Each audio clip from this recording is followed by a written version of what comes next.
O Arjun, how practicing yoga with the mind clinging to me, with me as your refuge, you shall know me full without any doubt. Each and every word of this verse is worth understanding collectively. Shri Krishna says that Arjun will know the Supreme Soul in full without any doubt. Shri Krishna has talked about three things that will be necessary to know the Supreme Soul in full. Okay? What are these three things? Come on. Anyone? It says, mind cling to me, being attached to God with your mind. Sin? Second? Mind reflection. Yes, the mind, yes. And then the second part, what does he say? Having me as your refuge, having God as your refuge, and practicing yoga. So these three things are necessary to attain the Supreme Soul. The first is being attached to God with your mind, intellect, and having God as your refuge, and practicing yoga. First of all, how can you be attached to God with your mind? Being attached to God with your mind means having a unique love for God. There are two types of love. The first is when the person loves another person, but the other person is different from him. This is a love when the other person is a separate person. The second is a unique love where the other person does not seem far away because the feeling of being separate from the other person doesn't remain anymore. You are one. A father and son have love towards each other, but no matter how much love they have, the father remains the father, the son remains the son. The son cannot become the father, and the father cannot become the son. The identity of both of these will remain different. A husband and wife love each other, but their identities will remain different. The difference will remain. But here in this verse, when Shri Krishna is saying that the mind should cling to God, then this is a love where there is no separation from the other person. No matter how much you love another human being, this feeling of separation will remain, and this is all of our experience. This feeling of being separate from the other person becomes manifest at some time or the other. For example, when one person says, I did so much for you, this is a feeling of separation, because if you did so much for the other person, then they're separate from you. We say that the closest relation, what is the closest relation there is between two people? Husband and wife, okay? When a husband tells the wife, I did so much for you, the wife says, I did not sit around doing nothing either, I also did so much for you, then the fact that they have a feeling that they did something for the other person means that they both think that they are separate people. A wall has been created between them. When this wall does not remain, then we can say that this is a love where the mind clings to the person whom we love. Does God ever tell us, look how much I have done for you? No, God never says this. And on the other side, the individual soul does not say, God, look how much I have done for you. When one begins bhakti, devotion, then it's because of this feeling of separation. The individual soul says, God, I do so many malas, chanting God's name, or you turn the prayer beads every day. Why is my business not going well? When I do malas with you, then my business should go well. But when the individual soul reaches a more advanced state of bhakti, devotion, then he understands that penances, anustan, worshipping God with a firm resolve that he did, and the bhakti devotion he did were not for God, but for himself or herself. Therefore, God never tells the individual soul that he did something for him, and after understanding, the individual soul cannot say to God that he did something for God. After this, the feeling of separation does not remain. The reason for the separation from the other person is that one of these people thought that he did something for the other person. But when there is no feeling of separation, then neither God nor the individual soul can say that they did something for the other. This is what Shri Krishna means in this verse when he says the mind of the individual soul should cling on to God in his mind. Anyone got anything to say? Okay. Only when the mind is engrossed in God can one cling onto God in his mind. The word, if you read here, the word used by Shri Krishna is the second word in the first line, is asakta. The scriptures have explained what this is. The first is when one's mind is engrossed in God. The second, the mind is by nature engrossed in God. This happens by itself and is very naturally. This is asakti. It is a different thing to make the mind engrossed in God and having the mind engrossed in God. The mind should by itself be engrossed in God. Thirdly, after reaching this stage, the devotee does not need to remember God when he is making efforts. Memories of God just come by themselves. On the contrary, one can say that forgetfulness is impossible. Just like breathing takes place, in the same way the devotee always remembers God. For us to remember God is an action, a karma, is a whole program of discourses that we have to give to help you remember God. When bhakti has been going on for half an hour in the morning, then everyone under the house is under tension that this person is performing bhakti devotion. Nobody can talk, nobody can touch this person, and nobody can do anything. This is what's happening when there's tension. Therefore, for us, bhakti is an effort. But for a person whose mind clings on to God, bhakti devotion happens by itself. The scriptures have given us a word for this. It's called Teladharavat. Teladharavat means like a pot of oil spilling. The scriptures compare food spilling and oil spilling. When, for example, fruit spill, then they don't spread. They split into pieces, and there is space between two pieces of food. And there is Teladharavat. When oil spills, then it spreads. Is our bhakti devotion to God like food spilling or oil spilling? Having one's mind cling on to God is Teladharavat, like oil spilling, it spread.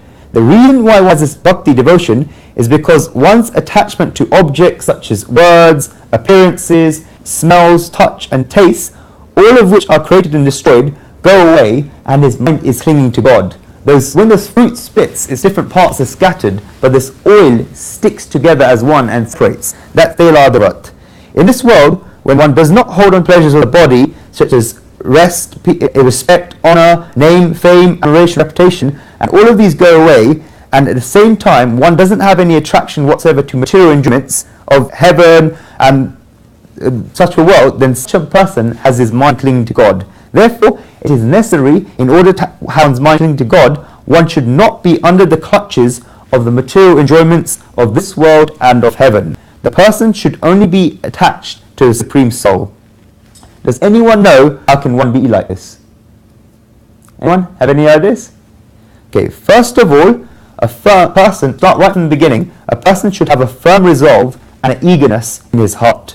When a person has both these qualities, a firm resolve and an eagerness, and waits for God at the time he acquires what we call siddhis, which are spiritual powers, the Supreme Soul will say that at the time of acquiring siddhis, the individual count stays on, and he becomes the definition of having one's mind clinging to God. That's the level you have to reach. Because the individual soul is sitting there waiting for the Supreme Soul. Thinkers have given a very nice example for this. There is a boss who has a driver, and the driver takes the boss to his shop. The boss told the driver to stay there, and that if the boss needs the driver, he will tell him. The driver is sitting in the car with his hands on the steering wheel. It's 10 o'clock in the morning, and the shop is opened. The boss will only come out at 6 p.m. in the evening when the shop closes. Therefore, the driver is sitting and waiting in the car from 6 a.m. to 6 p.m. If you look at it one way, then what work has the driver done from 10 a.m. to 6 p.m.? Absolutely nothing. He's just been sitting there for 8 hours. But the driver gets paid because he was sitting there waiting for his boss and was ready to drive the car whenever the boss would ask him to. Can the boss say to the driver that he had done no work and he was just sitting there for the whole day? If you did this, then the driver would reply that he did not drive the car, but he sat in the car for the boss, and that the driver was sitting there ready to drive the car and was waiting for the boss. It had nothing to do with the driver that the boss came late. In the same way, when the devotee is in the state of having his mind cling to God and is waiting for God to come, then when God comes, the devotee says that he has been waiting for many years and many lives. The whole Nam Janma Nam there, and after this time God has come. The devotee has waited for God. The devotee has been sitting there at the steering wheel waiting for God to come. Therefore, the devotee tells God that God should make all the devotees' mind cling to God, and God says, so be it. Narayan Krishnam Sharanam. Even this period of waiting does not go to waste. That is why there is bliss in having one's mind cling to God. The pay you get for waiting for God is pure bliss. It does not go in vain.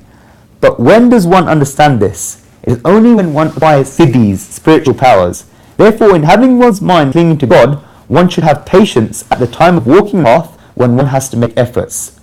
When the driver was sitting in the car from 10 a.m. to 6 p.m., then he didn't get paid at 1 p.m. He got paid in the evening. But when he goes home and opens his pay envelope, and he sees that he's been paid for the whole 8 hours, but he has to sit in the car for those 8 hours. If he keeps thinking that the boss is not coming and drives off early in his car to go home, will he get paid? No. The majority of the people in the world do not even wait until 2 p.m. When the boss goes in at 10 a.m., then the majority of people drive at 10:05 a.m. They just don't wait. God says you couldn't even wait till 6 p.m. Having one's mind cling to God is a very beautiful thing, and one should be ready from the heart. One must have faith. What kind of faith? You need faith of 4 things. Okay, what are these 4 things? Come on. What do you need faith in? First, you need faith that because God is omnipresent, God is here as well. This is the first faith. The reason for this is that if God is not here, then how can he be omnipresent?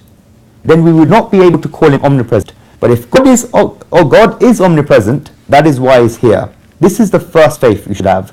The second faith is that because God is omnipotent, meaning he's always contemporary and he's never old-fashioned, outdated, God is here at this time as well, and the meaning of this is that God is here now.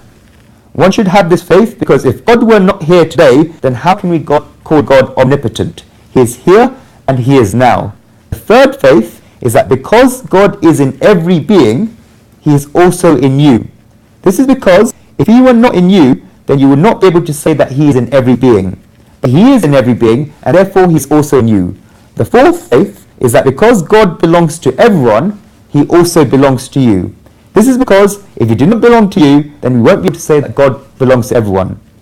The situation today is such that people think that God is doing everything for other people, but not for them. This is our difficulty, and people that complain a lot like this are called devotees. We have such a big misunderstanding.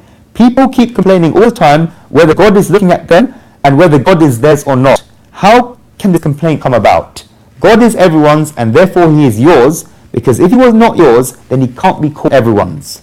These are the 4 faiths. I'll repeat again. God is omnipresent, therefore he must be here. God is omnipotent, and therefore he is here now. God is in every being, and therefore God is in you. And God belongs to everyone, and therefore God belongs to you. Only when one has these 4 faiths can their mind belong to God.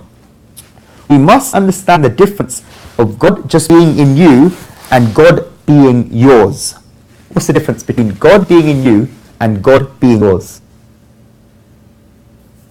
Complicated question. Okay, I'll display it by a simple example. There could be a tenant living in your house, but he can also be your enemy. The person living in the house you own as a tenant, who is your enemy, would only be thinking about how he can break your house. God is not like that. God is yours as well. God does reside in you. People ask how God can reside in them, and yet they still have turbulence inside. This turbulence is not being done by God, but by you. God is in you, and God is yours. When these 4 things are certain in one's mind, then the state of having one's mind clinging to God comes by itself. Then the devotee automatically begins thinking about the 5th question. If God is here, now, in me and mine, then why am I not his? And I want to be his. This journey of becoming his is called bhakti, devotion. Making God yours is an activity of a demon, if I were to in simple terms. This is because it's a person's egotism that God should be his. Therefore, a devotee should try to become God's, and this is bhakti, devotion. There is a relation in both. A wife always has 2 things in mind, whether her husband is hers or whether she is her husband's. And depending on how this attitude of the wife is, you can tell how her married life will be like. If the wife thinks that the husband is hers, it can be vice versa. The husband thinks that the wife is his, then there will be a problematic marriage. But if she thinks that she is her husband's, or the husband thinks that he is his wife's, then the marriage will be blissful. Similarly, both of these 2 people have a relationship with God, even if you believe it, but the difference is whether you regard God as yours or whether you regard yourself as God's. The majority of people think that God is for them. If God is yours, then he would only be for you. Our bhakti, devotion is such that we think that God is ours. That is why we give tasks to God and tell God to do this and that. If you belong to God, then your life should be according to God's wishes. One should have the mind clinging to God. Okay, that's the first part. What's the second thing that Shri Krishna says in this verse? As I said earlier. Second thing. Right in the middle of the translation in English. Clue. You should have God as your refuge. In life, you would have to have a refuge. You cannot go without having a refuge. It's the nature of human beings. Not only that, it's a necessity. It is a need. If there is a person who does not have anyone in the world that is his, does not have any shoulder to cry on, or any lap in which to put his head, then what would such a person's life be like? If a person has no feet in which to place his head, no feet to which he can bow down, or any eyes in which he can look, then what would his life be like? These are all necessities for us. Everyone needs eyes in which they can stare, and from which they can get feelings, compassion, love, and acceptance. People look into many eyes. How many eyes are ready to accept us? People want a shoulder, people want such a lap, people want such a feet, people want a refuge, but whose refuge is it? What if one goes to God's refuge? If people want happiness and peace in their lives, then they would have to make someone happy. We try to make so many people happy. In order to be happy themselves, a husband or wife must keep their spouses happy. If the wife is unhappy, then the day would go badly. If the spouse does not make good in the morning, the whole day would go bad. Therefore, the husband or the wife must keep the spouse happy and the children happy. If the children start crying and ask the parent to give them something different, then if the children are happy, there'll be problems for the parents. As soon as the parents come home, then the children will be crying, and if the parents stop them crying, then the parents will be happy. In order so that you can be happy, so that you can get peace, how many people do you have to make happy? If you are working, then you have to make boss happy. You also have to make your guests happy. If your guests are happy, then you are happy. How many people do you have to keep happy? You also have to keep, if you have a housekeeper, you have to keep your housekeeper happy. If extra guests come to your house, then there are more dishes to wash than you give to your housekeeper, and you have to keep pay the housekeeper extra to keep the housekeeper happy. If the housekeeper is happy, then you are happy. Otherwise, the housekeeper will take a day off tomorrow and you'll get tension. Look how many people we seek refuge in and how many people we are slaves to. We do all of this without thinking so that we can get happiness and peace. Then should you not have God as a refuge? This is the same supreme soul that makes everyone happy. If you only wish God, only trust God, and only seeks God's companionship, then the happiness in your life will be another level. I remember an event from Birbal's life. Does anyone know who Birbal is? Yeah, who is he? The Prime Minister of Akbar. That's right. Yeah, Akbar in medieval times and Birbal had sat down to eat one time. They would sit down every day to eat and they would talk about governing the state. The cook had served aubergines that day. They were cooked so well and Akbar praised the cook. Birbal asked him what he was talking about because today's vegetables are today's vegetables. And what Birbal started doing, he started praising the aubergines, saying that there's nothing in the world like aubergines, that all the world's nectars contained in aubergines. The cook heard that Akbar liked the aubergines, and therefore he cooked them the next day.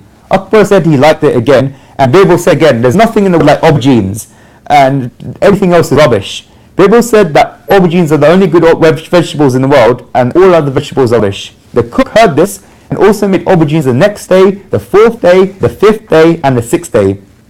Akbar did not say anything, but why should Birbal have kept quiet? Birbal kept praising them. Birbal said that all the fun in eating the plate came from aubergines, and if there were aubergines in the plate, then the food in the plate would not be worth eating.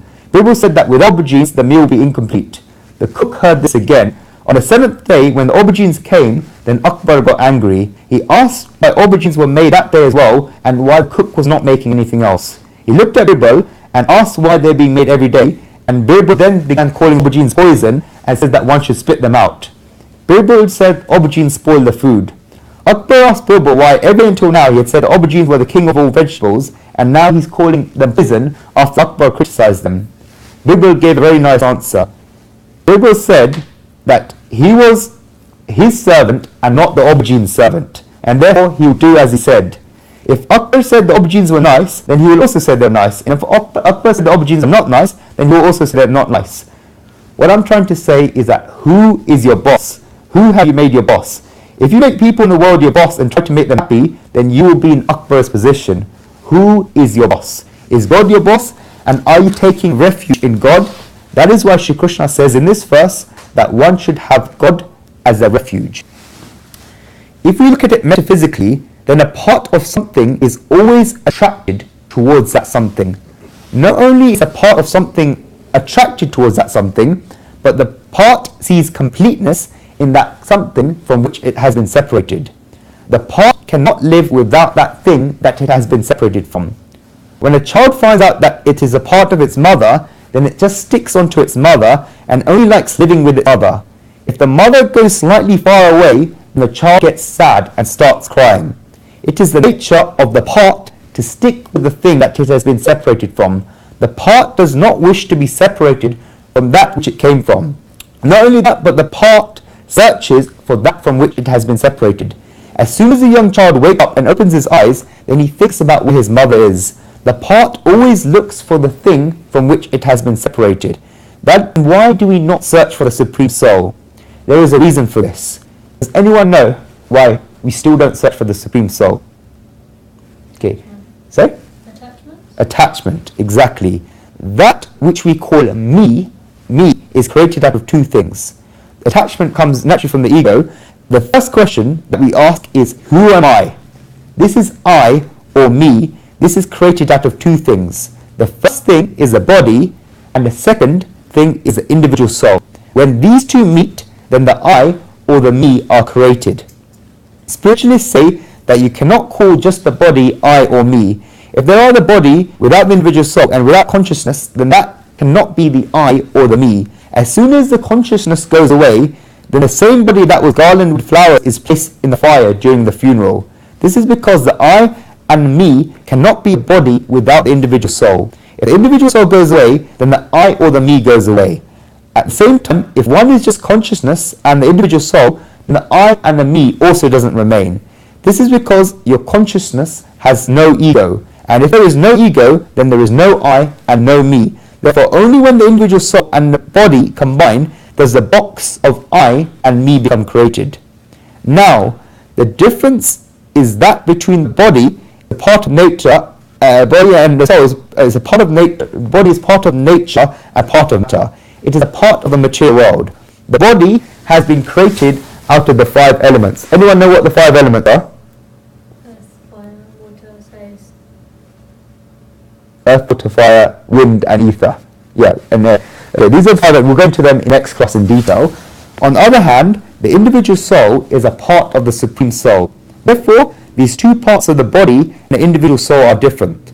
Has anyone read the Shiv Purana here? In Shiv Purana, there's Leela, divine plays of Shivji described, and if you read it, you see that there's very erotic descriptions that have led to people asking why such things have been written in our Puranas. There is this is the exact metaphysical wisdom behind it. When the seeds of consciousness, which is called the Purush, and nature, which is described as the male, and Prakriti, the female, nature combined, then the child is born, which is I or me. I repeat again, when the seed of consciousness is mixed with the egg of nature, then the I and me is combined. How were you created? You are created out of the love between the Supreme Soul and Prakriti nature. Your body has come from the material world, and the individual soul or the consciousness came from the Supreme Soul. When these two combined, then the doll made out of clay began dancing. Therefore, the body is a part of the material world, and the individual soul is a part of the Supreme Soul. Why does the body become pulled and swayed? The body is part of something, and that something is the material world. Therefore, the body is pulled towards that thing that it is a part of, and the body will always tell you to go towards the material world. The body will always tell you to go towards the material world and towards the bodies. The body will always tell you to do things that the body will enjoy, and everything that body enjoys is in the material world. The senses of the body are attracted to the sense objects of words, appearances, smells, touches, and tastes. All of these things are part of the material world. The eyes will ask for a sight of a beautiful rose, but that rose is a part of the material world. This body is a part of the material world, and therefore the body that pulls us towards that thing is a part of the material world. The individual soul, on the other hand, is a part of the Supreme Soul, but we do not have the experience of being the individual soul. While the individual soul does not become fixed on the goal, the body becomes dominant, and as said by Monica, the body keeps dragging us towards attachment towards the material world. Using metaphysical words, I say that the moment when one starts identifying themselves with the body, then the individual soul thinks that it is the body, but the individual soul is not the body, it's above the body, it's greater than the body and higher than the body. The individual soul realizes that it's part of the Supreme Soul, and therefore this attraction towards the material world slowly reduces. The refuge of the material world decreases. The running around after the material world reduces. One then becomes pulled towards the ultimate truth. The moment when one begins getting pulled by the ultimate truth, then the material world becomes secondary. Rang lagyo kanaya manataro jagatdu chaku bishe. Kanaya, Shri Krishna, as soon as I got your color, the whole world became forgotten. While one does not get the color of Kanaya, Shri Krishna, then one is attracted to the material world. While one has not had the experience of the Supreme Soul, then the material world seems very beautiful. But when one has had the experience of the Supreme Soul, then the world appears even more beautiful, but one begins getting pulled towards the Creator, who is more beautiful than his creation. You have tasted the oblation of your love with God, and now material objects do not taste so nice. This is not a criticism of the world. Remember this, this is not a criticism of the world, just a comparison that you're going towards a better option. The person finds out what the better option is, that he is the individual soul, and therefore he's a part of the Supreme Soul. Until now, any great religious personality that's been has had only one aim, to introduce an individual soul to itself, and when the self is introduced, the individual soul will automatically go towards the Supreme Soul, because it is natural for the part of something to go towards something which is its source. It is natural, and after that you will not be able to control it. When Meera just got the experience that she was Shri Krishna's, as soon as she got that experience, then even though the whole kingdom was waiting for her, nobody could stop her. This happens by itself. One should have God as a refuge. That's not true. What's the third point made by Shri Krishna in this verse? No God without doubt. No God without doubt. I say it's the third point, but it's actually the first point said by Shri Krishna, which I'm covering last. Exactly. Practicing yoga. This is when one should practice yoga. This is where a person becomes steady in the irrevocable state of oneness with God. One who goes beyond dualities. What are dualities? Yes, success, failure, gain and loss, victory and defeat. One who goes beyond these dualities and performs dhyan meditation, japa chanting God's name, and penances to become steady on the Supreme Soul, then such a person becomes joined in yoga. A person can only have wisdom of God when he has these three things: his mind clinging to God, having God as his refuge, and practicing yoga. If we look at this from the opposite angle, then people who do the following cannot have knowledge to God. We reverse it now. One who does not have one's mind clinging to God, one who has not made the mind one-pointed, not having God as one's refuge, and one who does not practice yoga. After describing these three characteristics needed to have full knowledge of God, Shri Krishna says, as he said, that a person with these three characteristics will know him in full without doubt. The outlook we have towards life is of two types. The first outlook is that of denial, and the second outlook is of that of acceptance. The outlook of denial is not accepting, and it's a root of egotism. A person keeps leaving this aside. It's an outlook of not accepting. The second outlook of acceptance is that of love, and the root of it is humility. Love and humility accepts everyone. Thinkers give a very good example. There was a Buddhist mendicant who was very, very materialistic. She was a widow, and many years had passed since her husband had died. She was living in a town and was running her house and her land. A Buddhist discourse was taking place nearby the town. The person giving the discourse made a speech, and this made a big impression on the woman. The woman made a decision that she wanted to join the organization. She was told that if she wanted to join the organization, then she would not be able to keep any positions. This is because it is a condition of joining the organization is aparigraha. Anyone know what aparigraha is? Non-possessiveness. You'll not be allowed to have anything, and you cannot keep things like wealth with you. This woman said she doesn't mind. She sold her house and her land. Wealth in those times was in the form of gold, and so she was given a lot of gold. She could not keep gold with her because she was become a mendicant, and mendicants cannot keep gold with them. She was materialistic, and so she created an idol of the Buddha out of that gold so she could keep that idol with her. One cannot keep gold with them, but they can keep an idol of gold with them. She kept this idol with her. The group left. Every morning, when the woman got up, she would worship the idol and preserve it. She would put it in a box and lock it up with a key. She had to look after this idol the same way as she would look after gold. An attachment arose for her with this idol. The group reached to China, and in China, and even today there is, a temple with 1,000 pillars. It is known as the Temple of 1,000 Pillars. Each of these pillars are different. There is the idol of Buddha in each of these pillars, so there are 1,000 idols of Buddhas in these pillars. There are some pillars of wood, some pillars of iron, some pillars of gold, some pillars of silver, etc. So there are many great idols. When this group reached there, then the whole group was so happy to see the idols. The woman who got out her idol and began worshipping in the morning. She saw her own idol and the idols in the temple, and she realized how great the idols in the temple were. She thought that her Buddha had become small. She started comparing her idol with the bigger idols. This is only happening in her mind, remember? Other people in the group weren't even worried about it. All other people in the group were engrossed in worshipping the idols at the temple, whereas this woman thought that her idol was very small. She got out her incense sticks and she created smoke. She saw that the smoke was spreading even to the other idols in the temple. She thought in her mind that the smoke from the incense sticks was going into big idols and not her idol.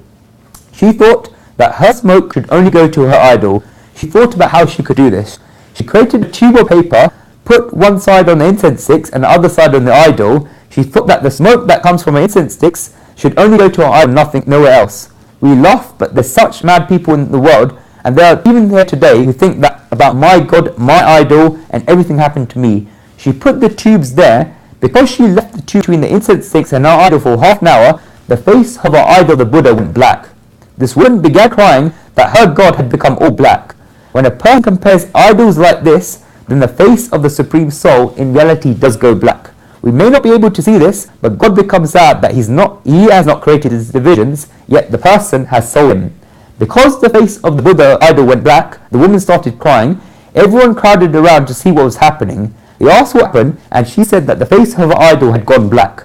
They asked her how this happened, and she said that she had a lot of love for God, and she created this tube of paper so that the smoke from her incense sticks would only go to her God. The people nearby started laughing and said the idols in the temples to whom the smoke was going to were the same as her idol because the God was the same. All of them were Buddha and all of them were God. They told her that they are not different, so why was she regarding them as different?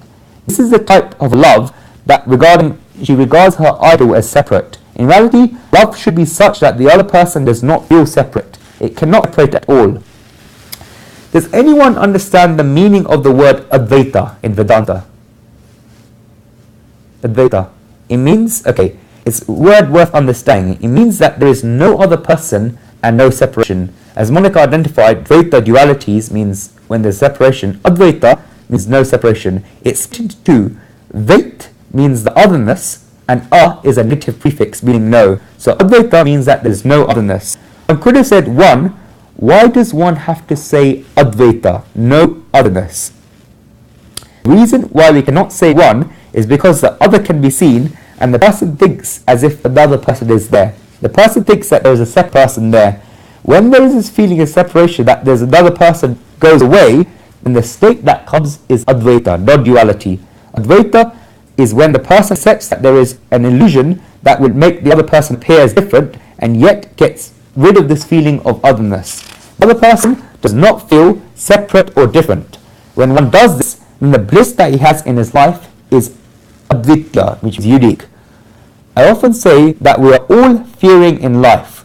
We have some fear or the other. What is the reason why we fear? What's the reason why we fear? Do we think we're going to lose something? Yes, we're going to lose something. What's the root of it? The very, very root. Unknown things. So you don't know what's coming, so Go even deeper into the root. The other person. Even deeper. Death. Huh? Death. Even deeper. The reason why we fear is a lack of love. Fear and love are opposite feelings. When there is fear, then there can be no love, and when there is love, then there can be no fear. The two cannot stay together. You cannot love a person whom you fear, and you cannot fear a person whom you love. When there is both love and fear, then know that one of these two is wrong. Some women say that they love their husbands a lot, but they fear them. Some husbands say they love their wives a lot, but they fear them. The reason why they fear them is that because there's a lack of love there. It is just fear. There can only be one out of the two. You can either have a love of God or a fear of God. The state of Advaita is such that one is at the peak of love, and so all fears go away. And the effort that one makes in life is to get rid of all this fear. All our continued efforts are efforts in order to get rid of this fear. Why do we earn money? Why do we earn money? Eat. Yeah, because we think about what would happen if we didn't have money. One has this fear. One thinks about where he would eat and where he would stay. One thinks about what would happen if he falls ill. This is a fear, and this is why a person runs after money. Even when a person has collected money, he still runs after money because he has fear that the status in which he is in should stay. It is fear. A person had a house and enough food to fill himself up for life, then why should he still run around for money? It is a fear deep down that the level and the status he has should remain. The reason why a person runs around is because of fear. A person runs in order to make that fear go away, and the fear does not go away by running. And this is reality. This is because the more we run, then the more our fear increases. When Guruji was young, then he was very scared of dogs. Even now he has a lot of fear of dogs. If he goes to someone's house and they have kept a dog, and they asked him whether he doesn't mind, and he tells him that he doesn't mind, but in his mind he's wishing that the dog goes away.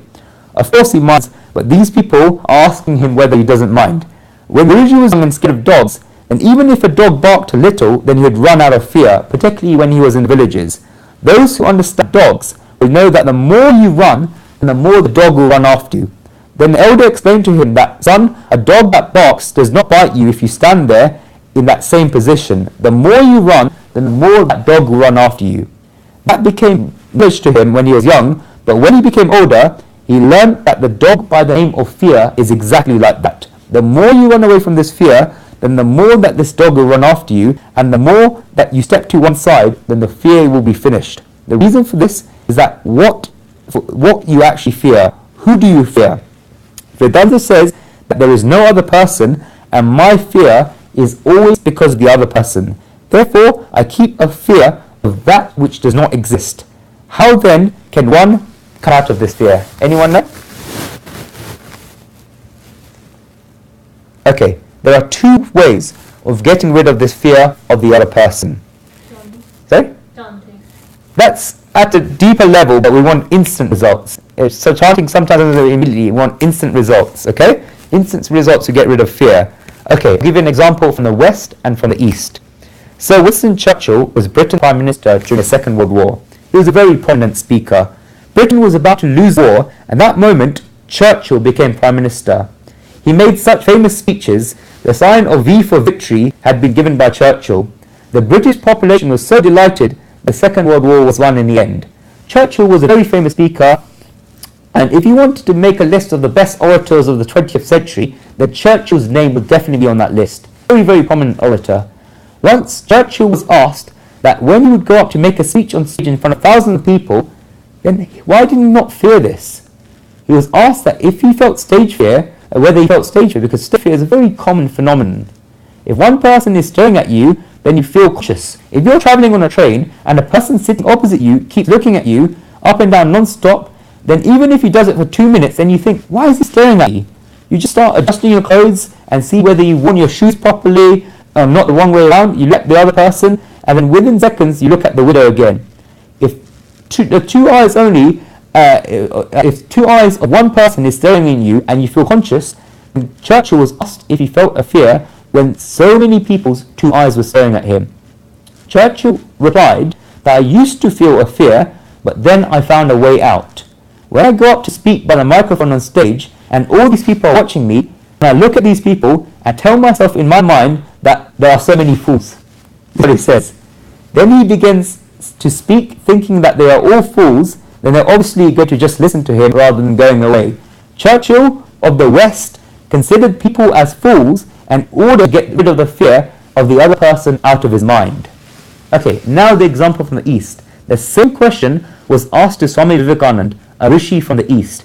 He gave very beautiful discourses, and thousands of people would gather to listen to his discourses. He was asked whether he felt fear when all these people were staring at him with both their eyes at the same time. Swami Vivekananda replied, "What is there to fear in this? Before I begin my discourses and say the Mangalacharan, the opening prayers as Vina did, then I close my eyes and think in my mind that all these people sitting in front of me are my Swarup. What does Swarup mean? Amen. Yeah, exactly, my own form, just like me. The same God residing in me is also residing in them.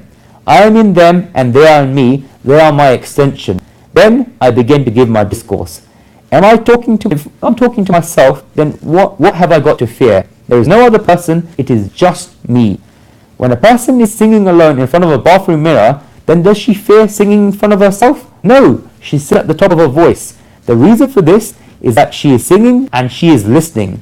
But if you ask that lady to come in a stage and sing bhajans, devotional songs, then she will think that she's singing a bhajan in front of all these people. As soon as the other person comes, then fear begins. But if there is no other person, then there is no separation, and that all the people sitting in your discourses are you and your form, then one does not have any fear. Love with fear is not love. What fear does is that it pollutes love and takes up some of the space in that love. But when that fear and that love goes away, then that love that remains is pure love, and the consequences of pure love are bliss. People say that they love the material world, and therefore the consequences of this love should be that they're getting bliss and that they should be getting peace. But these people don't get bliss and they don't get peace, and the reason for this is that the love is being polluted. The reason for this pollution is the otherness and the fear that arises because of this, the feeling of the other person being there, and the selfishness that arises because of this feeling being there. All of this only comes when the other person is there. If one is not the only person in the world, then can he have the selfishness? No. There are two different hands, but the person knows that they are both his. If the person gets a gold ring, then it doesn't matter to him whether he wears it in the left hand or the right hand. The happiness will be the same, whichever hand he wears the ring on. It does not make a difference to the person whether he wears his watch on the left hand or the right hand. Then what if he counts all the hands in the world as his hands? Then this watch could be worn on any person's hands and he'll get the same happiness from this. This is an outlook of fullness towards the Supreme Soul. I say this repeatedly, that the Supreme Soul is not someone seated high up in the sky or someone seated in the four walls of the temple. The Supreme Soul is avyakta, the latent truth, and vyakta, the truth that is inside the forms of every creature in this world that appear in front of us. The Supreme Soul is these two things combined, avyakta and vyakta. If you hold on to the former, then you leave the beings in the world, and if you hold on to the latter, you create partitions. The latent truth of the Supreme Soul has become manifest in other creatures. I knew and I have love towards the Supreme Soul. This is knowing the Supreme Soul in full, because only if you take avyakta, then this is not knowing the Supreme Soul in full, and if you take vyakta, then this is also not knowing the Supreme Soul in full. If you just see God's form, then this is not knowing God in full, and if you just see God in abstract, then this is not knowing God in full. The truth stays both, is with both, and that is why the truth is totality. That which is false is not totality, falsity is incomplete. Where there are division and walls, then there is also falsity. When there is entirety, there is wisdom and truth. When there is complete acceptance, then there is truth. Very lastly in this verse, which we've covered in detail, Shri Krishna says that the person described shall know him without any doubt. We've categorized a lot of things. Now we're also going to categorize belief. Does anyone know the two types of belief? So two types. The first is with doubt, and the second is without any doubt. Broadly speaking, these two are the reasons for the differences between religion and science. Anyone know what the difference is between religion and science? Religion has doubt. Science is doubt. No, religion is belief without evidence, and science is Yes. belief with evidence. Okay. Belief with doubts is a combination of what you said. Belief with doubts is science. Science believes in what it says, but with doubt. No scientist can say that what they're saying is final and what they're saying is the end, the conclusion. Science always say that according to the present knowledge, this is the conclusion. If something comes up about this conclusion in the future, then people can prove this conclusion wrong. Science is therefore belief with doubt. It has always been like that and will always be like that. I'm going to depart from the word religion, which I don't like. I'm going to use the word dharma. Dharma does not have a definition in English, and we'll go into detail later in this chapter. Dharma. Dharma is belief without any doubt. Shri Krishna is scientific And that is why he uses the word Vignan, science, in the 7th verse of this chapter. Vignan. But he is not just scientific. Shri Krishna is dharmic, and if I were to go further, then I will say that Shri Krishna is scientifically dharmic. He is a scientific dharmic person. Dharma is belief without any doubts and acceptance in its totality. Science is belief with doubts. Science keeps changing its conclusions.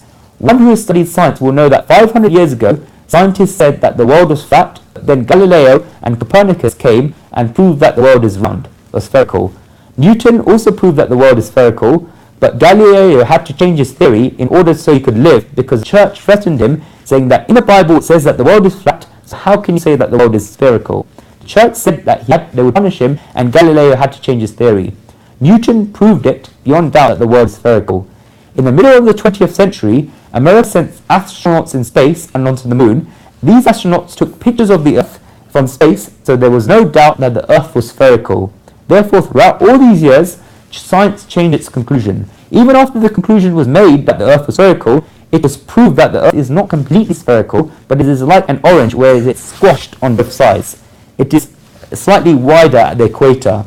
This happened, and this is the case in every field of science, including medical science. It always keeps changing. Any scientist in the room, by the way?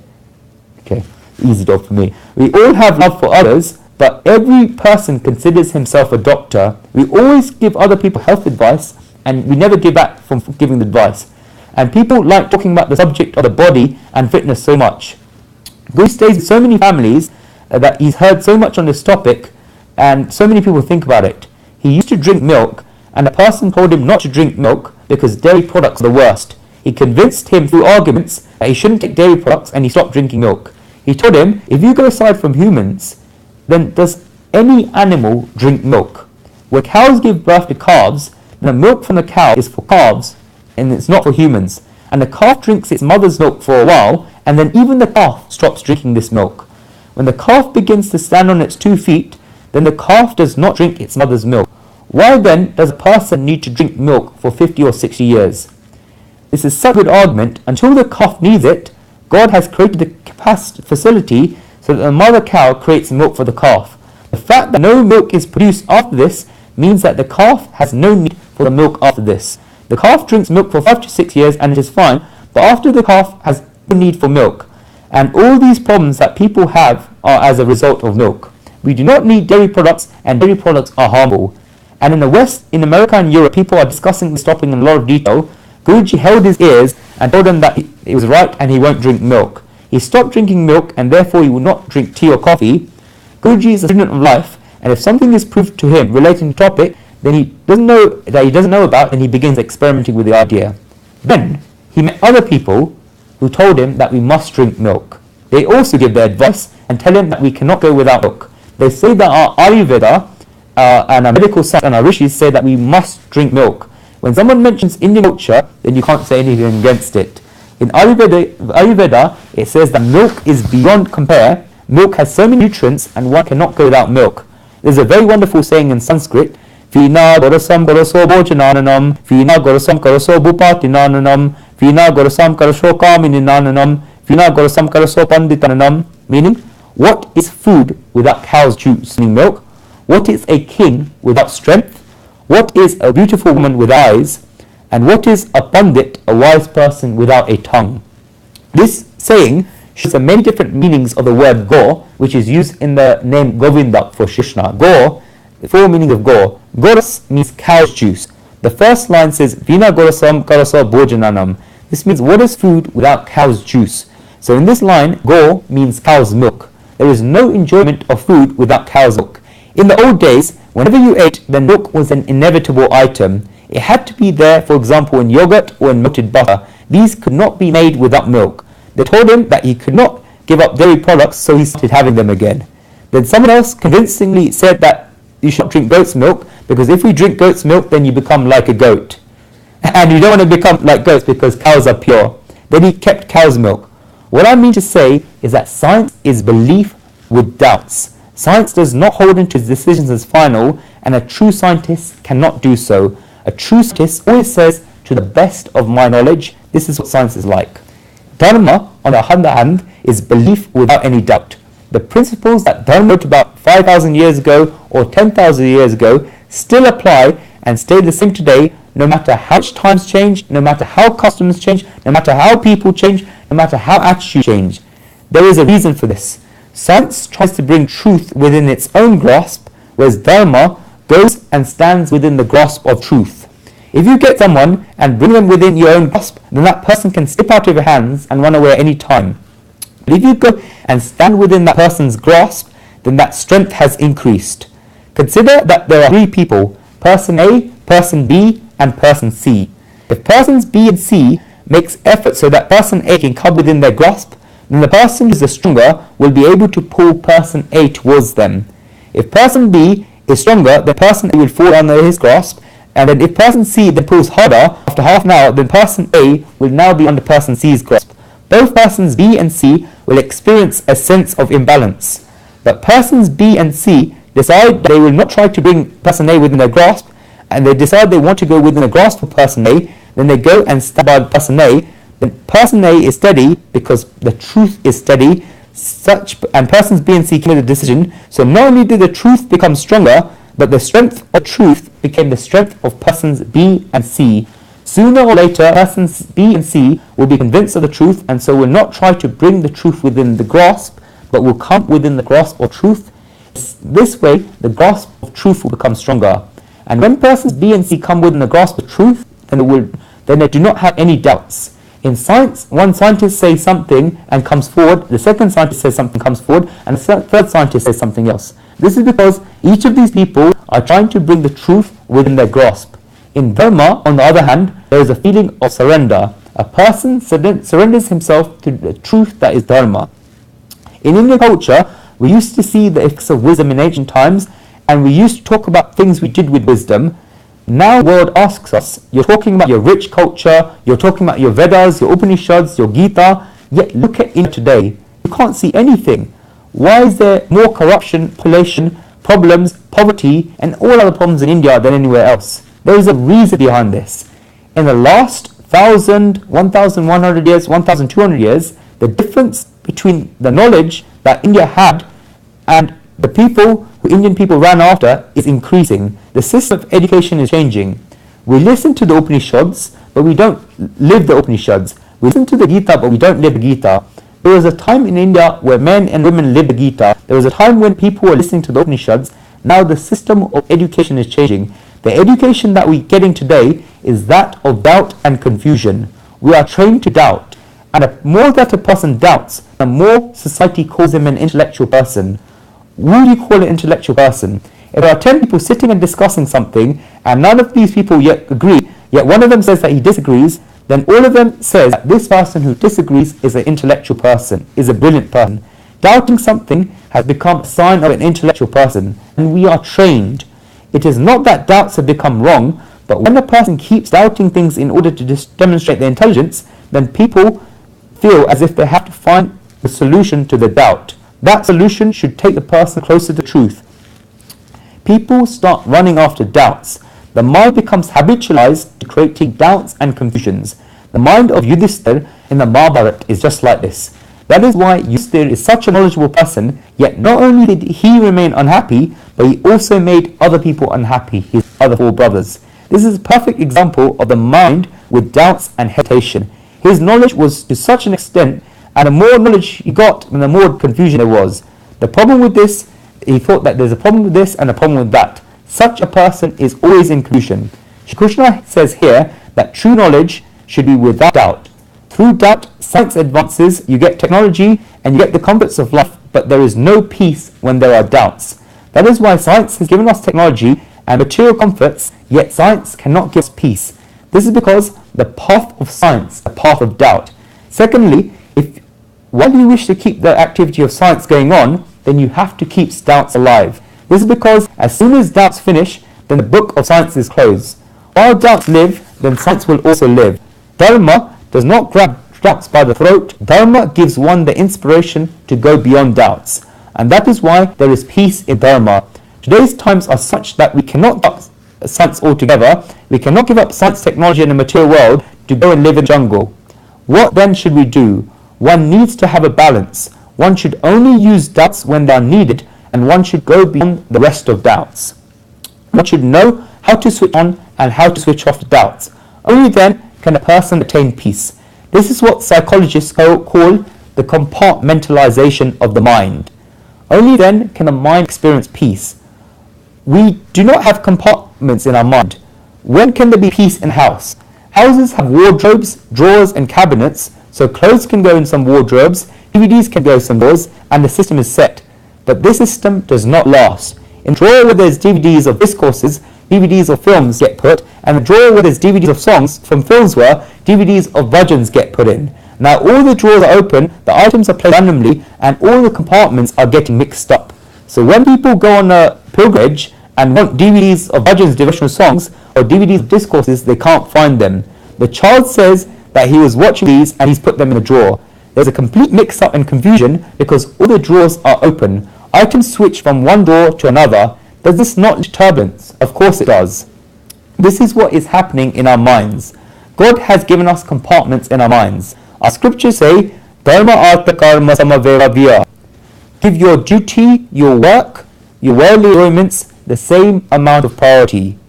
You have been given powers in your minds to achieve dharma, your righteous duty, artha, your work, karma, your worldly enjoyments, and moksha, liberation. You have to allocate each of these things time in your life.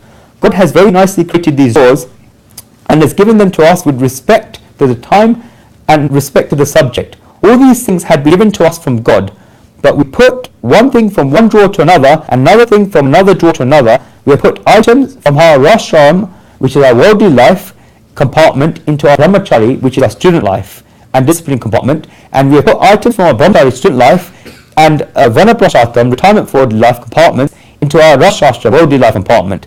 Then when people reach the state of vanaprashastram, which is retirement for worldly life stage, then they cannot find what they were looking for. They cannot find things from the brahmachari, student life and discipline compartment because it has been placed into the rashashtra, which is the worldly life compartment. A person has to learn to control his mind and himself for the first 25 years of his life, but this was not done because he thought that watching TV and singing songs are the most important things in his life. The person may not be singing outside, but singing in his mind, and therefore he begins to fill up the brahmachari, which is the student life and discipline, with his singing. Now he cannot learn to control himself because there is no space in that compartment. The items from the brahmachari, which is the student life and discipline compartment, are now filling up the rashashram, the worldly life compartment. The rashashram, the worldly life compartment, therefore also becomes full. Therefore, at the age of 40, what is happening? The person is sitting down doing nothing with empty compartments because the capacity of his worldly life compartment is in his student life compartment. And something is stuck there because he has not put the worldly life items properly in his student life compartment. If clothes have not been put properly in one's wardrobe and they become stuck, then you have to keep pulling the drawer to get the clothes out. And yet the drawer does not open. This is what happens when people turn 40. You ask them how their life is going and say pulling on, because they are pulling the drawers as the items are stuck in there and won't come out. This is what is happening. When as Guruji sits in people's houses, then he thinks about this because it's happening in people's lives. When you have these day-to-day events in worldly life, then you'll see that spirituality is not much different. The same running around that happens at home is happening in spirituality. Then just like people make their house clean, for example, cleaning the cabinet every month and sorting out items in the drawer in the same way every month, not just every month, but every day, the scriptures say you have to sort out everything in the compartments of your mind at night before going to sleep. You have to check that the right items have been placed in the right compartments in your mind, and then close your cabinet before going to sleep peacefully. Only then will you get peace, otherwise peace will not come. Shri Krishna says in this verse that you should be without any doubts. We have said a lot about this first verse in this chapter, so let us go to the second verse. Okay.